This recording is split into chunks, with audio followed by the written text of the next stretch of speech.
No vídeo de hoje eu vou te mostrar como colocar a linha na Singer Start 1306 corretamente. Este tutorial também vale para as máquinas Singer M1605 e M1505. Como passar o fio na máquina de costura Singer? É muito importante você saber isso para você cuidar bem da sua maquininha. Meu nome é Andy Pierina, sejam todos muito bem-vindos ao meu canal. Coloca a flanelinha no porta-retrós, coloca o retrós encaixadinho ali, passa a linha pelo primeiro guia de fio, passe a linha pelo segundo guia de fio, puxe a linha até que passe pelo disco de tensão da linha,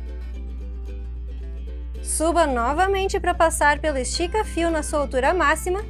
Para isso, gire o volante da máquina com a mão no sentido anti-horário, até que ela esteja na altura máxima. Então a linha percorre pelo estica-fio dessa forma, desce novamente, passa pelo último guia que está próximo da agulha e do prendedor de agulha. Após isso, é só passar a linha pela agulha e está pronto. Preste atenção, que aqui tem uma dica.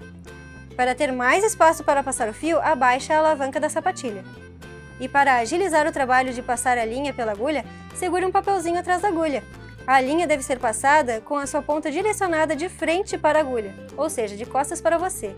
Assim que você passar a linha na agulha, levante novamente a alavanca, puxe a linha para trás, pela parte de trás da agulha da máquina.